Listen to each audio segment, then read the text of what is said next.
Hello everyone, I am Deepak Sawant. Welcome you to my channel Apollo 9th and 10th. दूसरा बच्चों, Apollo 9th and 10th की जो हमारी mission physics batch है उसमें भी आप सबका स्वागत है। मिशन फिजिक्स बैच में हमारा अभी जो चैप्टर चल रहा है वो है लाइट रिफ्लेक्शन एंड रिफ्रैक्शन और आज है बच्चों डे 6। डे 1 से लेके डे 5 के जो लेक्चर है उसकी लिंक मैंने नीचे डिस्क्रिप्शन में दी हुई है। सो अगर आपको वो लेक्चर्स देखने हैं तो आप उस लिंक के थ्रू उस लेक्चर को देख सकते हो। तो आज है हमारा डे 6। अब आज हम क्या पढ़ने वाले हैं, तो आज का जो हमारा टॉपिक है वो है refraction through a rectangular glass slab. Refraction through a rectangular glass slab is a very important topic for your upcoming board exam। आपकी जो आने वाली बोर्ड की एग्जाम है उसके लिए आज का जो टॉपिक है refraction through a rectangular glass slab is a very important topic. So please video को एंड तक देखिए। हम बहुत ही सिंपल वे में ये पूरे टॉपिक को हम समझने वाले हैं। दूसरा, यहाँ पे स्नेल्स लॉ भी हम यहाँ पे अप्लाई करके एंगल ऑफ इंसिडेंट और एंगल ऑफ इमर्जेंट ये दोनों के बीच में क्या रिलेशन है वो भी हम निकालेंगे। तो स्टार्ट करते हैं आज का हमारा topic light reflection and refraction day 6। तो जो टॉपिक है वो है refraction through a rectangular glass slab. Refraction through a rectangular glass slab मतलब क्या होगा कि यहाँ पे आपको एक रेक्टेंगुलर ग्लास स्लेब दिया होगा और उसके ऊपर अगर हम लाइट को इंसिडेंट करते हैं तो क्या होता है वो हम देखने वाले हैं। तो सबसे पहले हम एक रेक्टेंगुलर ग्लास स्लेब बना देते हैं, रेक्टेंगुलर ग्लास स्लेब बनाते हैं।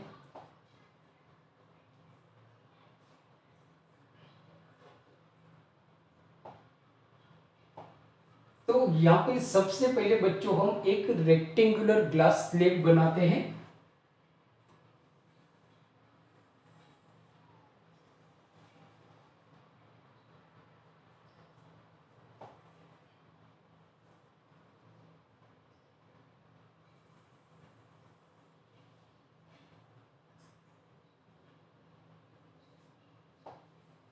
तो बच्चों ये हो गया हमारा रेक्टेंगुलर ग्लास स्लेब। इसका हम नाम दे देते हैं।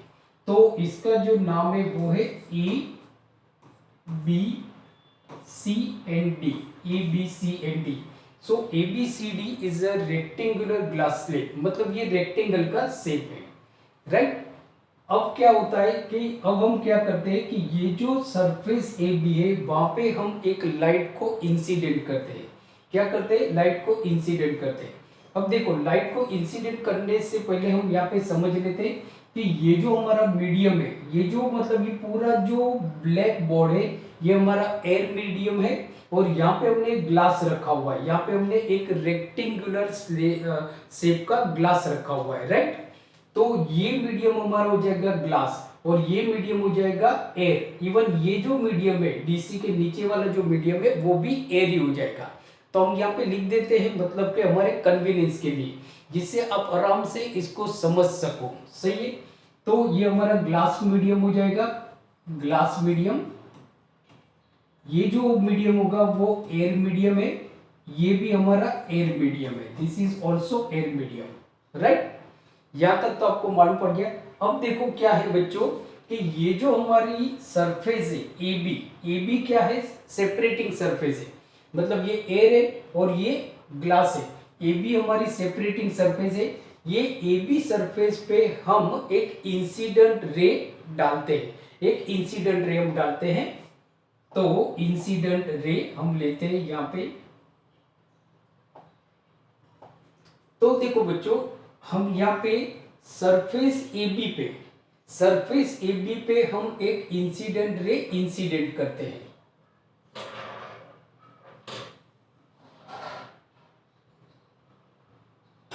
सो दिस इज इंसिडेंट रे, एरो हम बताते हैं।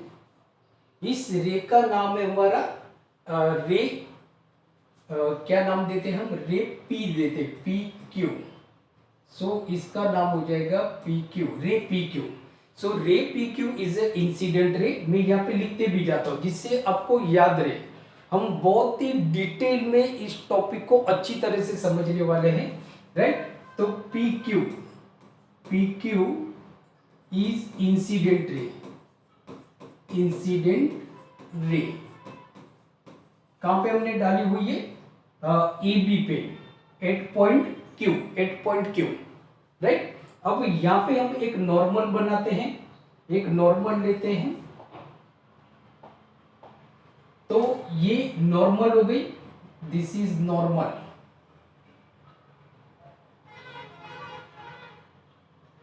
So this is normal. इस नॉर्मल का हम नाम देते हैं क्या नाम देते हैं, एम प्राइम, एम प्राइम, सही है। ये नॉर्मल हो गए। तो M prime is a normal at surface B, surface B पे ये हमारी नॉर्मल है, राइट।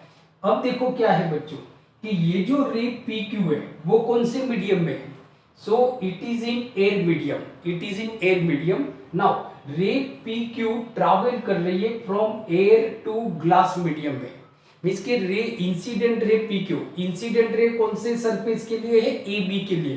रे P Q is incident ray for surface A B at Q पे। दिस शुड बी रिमेंबर कि पी क्यू जो है वो हमारी इंसिडेंट रे होगी किसके लिए, ए बी पे लिए, सॉरी ए बी सरफेस के लिए। तो ये हमारी इंसिडेंट रे हो जाएगी। सो दिस इज इंसिडेंट रे, इंसिडेंट रे, ठीक है ना, incident ray. So this is incident रे। अब देखो अब क्या है, तो यहां पे this is normal and this is incident. अब नॉर्मल और इंसिडेंट के बीच में जो एंगल बनेगा, नॉर्मल और इंसिडेंट के बीच में जो एंगल बनेगा उसको हम बोलते हैं एंगल आई।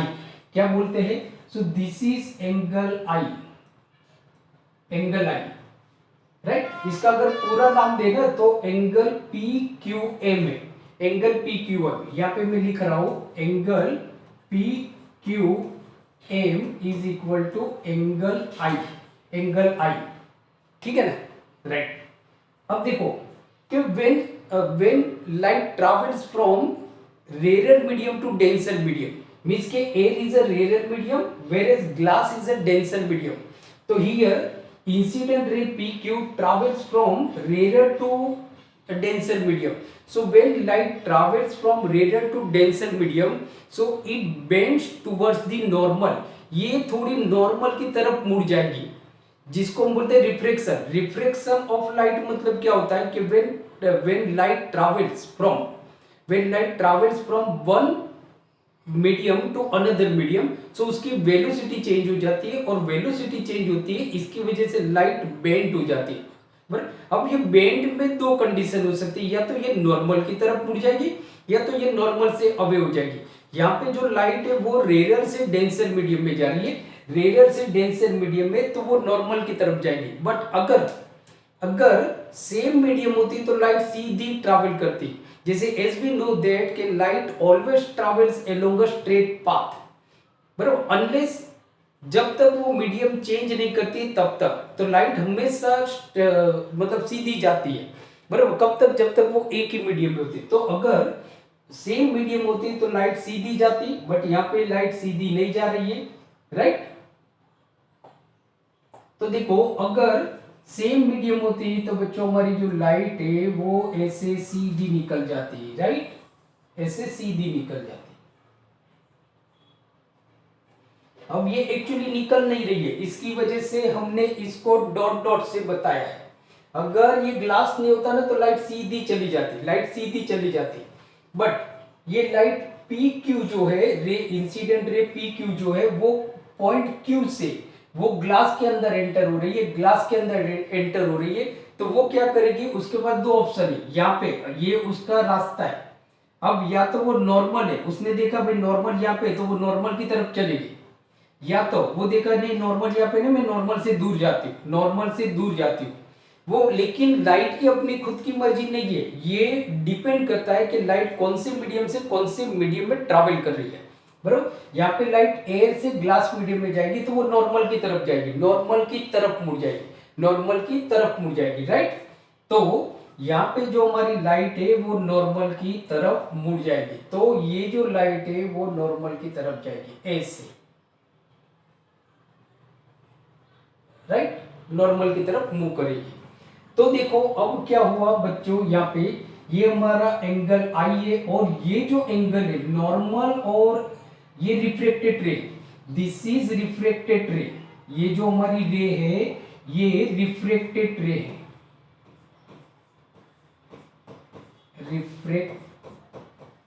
रिफ्रेक्टेड रे, दिस इज रिफ्लेक्टेड रे, बराबर। इस रे का नाम है पी, ये पी क्यू है तो इसको नाम हम देते हैं क्यू आर।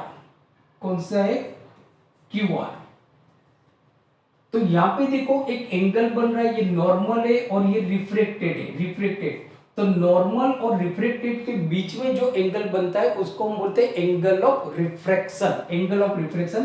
तो यहाँ पे हम इसको एंगल R1 से डिनोट कर रहे हैं। R1 मींस के एंगल नाम क्या है? Angle M prime Q R, angle M prime Q R is equal to angle R1, angle R1, angle R1। ठीक है ना? यहां तक आई होप आपको मालूम पड़ गया होगा। तो अब ये जो रे क्यू आर है, बराबर, ray Q R for A B, surface A B के लिए वो रिफ्लेक्टेड रे है, where is this ray Q R for surface B C, so it is a incident ray. ये इंसिडेंट रे मानी जाएगी किसके लिए? ये जो सरफेस है डीसी उसके लिए इंसिडेंट मानी जाएगी, राइट। तो यहाँ पे मतलब यहां से देखो ये जो पॉइंट आर है, मैंने मतलब छू नहीं रहा है तो बट आपको समझ में टच कर रहा है, तो जो पॉइंट आर है वहां से जो रिफ्लेक्टेड रे है ना वो वापस एयर में आ रही है, वापस एयर में, मतलब ये पॉइंट ऑफ इंसिडेंट हो गया। तो पॉइंट ऑफ इंसिडेंट पे हम एक नॉर्मल लेते हैं, पॉइंट ऑफ इंसिडेंट पे हम एक नॉर्मल लेते हैं। तो ये हमारा नॉर्मल हो गई, दिस इज नॉर्मल।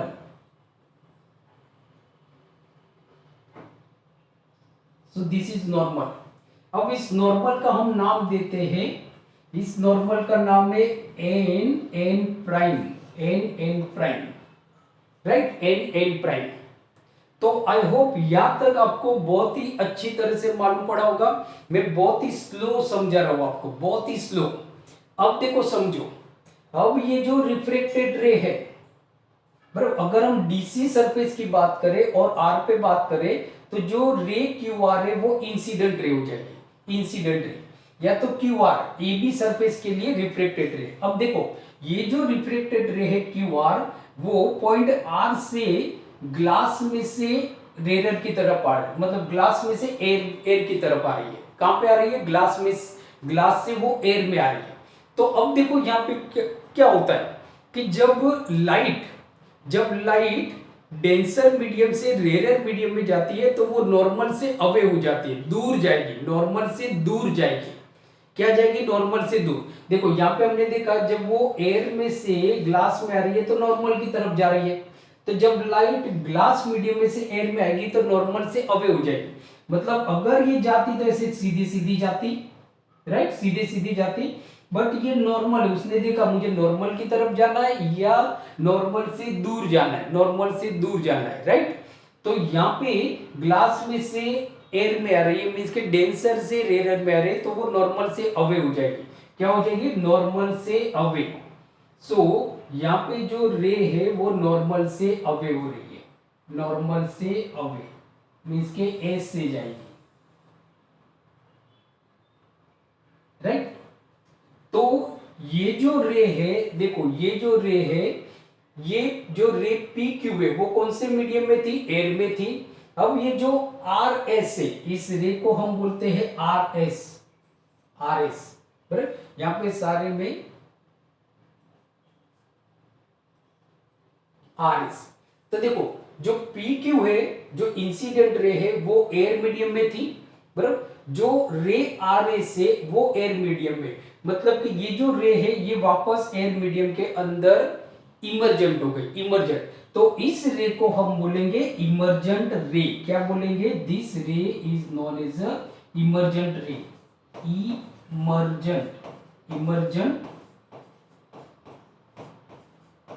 रे, इमर्जेंट रे। ठीक है, अब देखो यहाँ पे आप देखोगे तो एक एंगल बन रहा है, एंगल एन आर क्यू। यहाँ पे एक एंगल बन रहा है, एंगल एन आर क्यू। इसको हम बोलते हैं R2 बराबर। तो एंगल कौन सा एंगल है, angle N R Q, angle N R Q is equal to angle R2, angle R2, right, angle R2।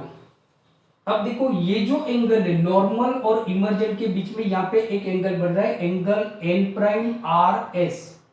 ये एंगल, इसको हम बोलते हैं angle of emergent, angle of emergent. तो ये जो एंगल है इसको हम बोलते हैं एंगल ऑफ इमर्जेंट। तो क्या है वो एंगल का नाम क्या है, N prime R S, N prime R S is equal to angle E, is equal to angle E, right. अब देखो बच्चों क्या हो रहा है कि ये जो इंसिडेंट रे है P Q at surface A B बराबर, एंड ये जो रे है आर एस, ये दोनों जो रे है ना वो सेम मीडियम में वापस आ रही है। तो देखो ये अगर इंसिडेंट रे है वो ऐसी जाती, तो जो इमर्जेंट रे है ना वो इंसिडेंट रे के पैरेलल हो गए। देखो पैरेलल हमेशा पैरेलल होती है, जो इमर्जेंट रे होती है, जो एक्चुअल इंसिडेंट रे जो होती है उसकी पैरेलल हो जाती है। क्या हो जाती है, पैरेलल, बट इतनी दूर हट जाती है, इतनी दूर जा रही है। इसको हम बोलते हैं lateral displacement. This is called lateral displacement, lateral displacement. ठीक है, तो ये बच्चों हमारा हो गया refraction through a rectangular glass slab. इसको हम डबल रिफ्रैक्शन भी बोल सकते हैं क्योंकि दो बार रिफ्रैक्शन हो रहा है, बराबर। एक ग्लास मीडियम में हो रहा है, दूसरा इस मीडियम में हो रहा है, एयर में, ये नीचे वाले एयर में। यहाँ पे दो बार रिफ्रैक्शन हो रहा है। क्या हो रहा है, दो बार रिफ्रैक्शन हो रहा है, सही है। चलो आगे चलते हैं।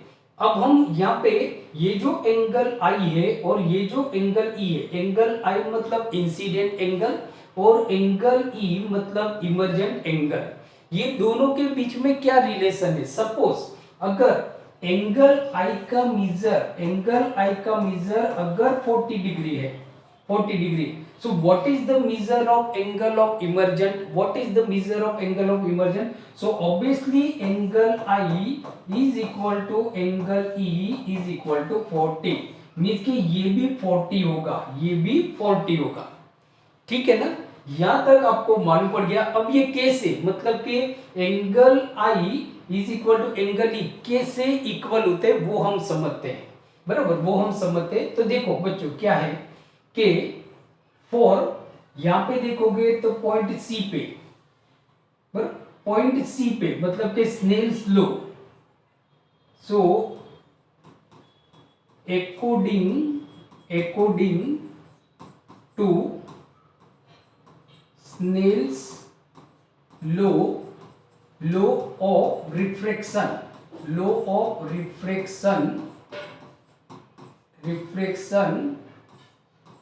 और एट सी पे, सॉरी हाँ at Q. So according to Snell's law of refraction at Q पे, तो वो क्या है, तो वो ये होता है कि मीन्स के अकॉर्डिंग टू स्नेल्स लॉ, तो हमारा ये जो होता है वो होता है कि sine I upon sine R1, sine I upon sine R1 is equal to Ng upon Na। This is first equation. अब Ng का मतलब क्या होता है, Ng का मतलब होता है refractive index of glass, Na का मतलब होता है रिफ्रैक्टिव इंडेक्स ऑफ एयर, तो हमने यहाँ पे स्नेल्स लॉ लगाया किसके लिए, Q पे। So according to Snell's law of refraction at Q, तो sine I upon sine R1 is equal to Ng upon Na। Ng का मतलब होता है refractive index of glass upon refractive index of air. Now अब हम यहाँ पे Snell's law लगाएंगे एट पॉइंट आर पे, पॉइंट आर पे हम स्नेल्स लॉ लगाएंगे, राइट। स्नेल्स लॉ, ये हमारा फर्स्ट रिजल्ट आ गया। इसको मैं अलग कलर से लिखता हूं जिससे आपको याद रहे। सो ये हो गया हमारा 1, इक्वेशन 1, राइट। अब देखो क्या हम कर रहे हैं। So according Snell's law, according Snell's law of refraction, law of refraction for R के लिए, आर के लिए, तो वो क्या होगा हमारा, तो वो होगा के sine R2, sine R2 upon sine E, sine R2 upon sine E, so is equal to sine R2 upon sine E is equal to NA upon NA upon NG, right. Means के sine R2 upon sine E is equal to NA मतलब refractive index of air upon refractive index of gas, sorry glass. अब ये जैसे देखो हम ऐसे भी लिखते हैं ना कि भाई A upon B is equal to C upon D, तो इसको मैं ऐसे भी हम लिख सकते हैं कि B upon A is equal to D upon C, तो इसी इक्वेशन को हम क्या करते हैं बच्चों, उल्टा कर देते हैं। तो हम यहाँ पे करते हैं, तो वो है हमारा के sine E upon sine R2 is equal to NG upon NA, ये आ गया हमारा इक्वेशन 2। This is equation 2। तो देखो इक्वेशन 1 के जो राइट हैंड साइड में क्या है, राइट हैंड साइड में हमने लिखा है NG अपॉन NA। इक्वेशन 2 के राइट हैंड साइड पे मैंने क्या लिखा है, NG अपॉन NA, मतलब कि इक्वेशन 1 और इक्वेशन 2 दोनों का राइट हैंड साइड इक्वल है। दैट मीन्स कि दोनों का लेफ्ट हैंड साइड भी इक्वल होगा। क्या होगा, दोनों का लेफ्ट हैंड साइड इक्वल होगा। मीन्स के from equation 1 and 2, from equation 1 and 2, इसको मैं अभी थोड़ा छोटा कर लेता हूँ। फ्रॉम इक्वेशन 1 एंड 2 तो हम ऐसा बोल सकते हैं कि sine I upon sine R1 is equal to equation 2 क्या है हमारा, तो sine E upon sine R2, from equation 1। जगह नहीं है तो मैं नहीं लिख रहा हूं। So according to equation 1 and 2, तो ये हो गया। अब देखो यहाँ पे फिगर को देखो, तो ये जो हमारी मतलब कि नॉर्मल है, normal M prime and N prime, ये दोनों बच्चों पैरेलल है। क्या है, पैरेलल है। तो इसका मतलब ये हो गया कि R1 और R2 ऑल्टरनेट एंगल हो गए। क्या हो गए, ऑल्टरनेट एंगल। सो जो ऑल्टरनेट एंगल होते हैं वो इक्वल होते हैं, क्योंकि ये दोनों लाइन पैरेलल है। तो जो ऑल्टरनेट एंगल होंगे वो इक्वल होंगे। क्या होंगे, इक्वल होंगे, राइट। तो हम यहाँ पे लिख रहे हैं ऑल्टरनेट एंगल इक्वल होंगे। सो नाउ कि R1 is equal to R2, means के R1 is equal to angle, sorry angle लिखते हैं हम यहाँ पे। So angle R1 is equal to angle R2, alternate angle यहाँ पे मैं लिख लेता हूं, ऑल्टरनेट एंगल्स। तो angle R1 is equal to angle R2, इसका मतलब ये हो गया कि sine R1 is equal to sine R2, इसका मतलब ये हो गया। So therefore sine R1 is equal to sine R2 हो गया, साइन R2, राइट।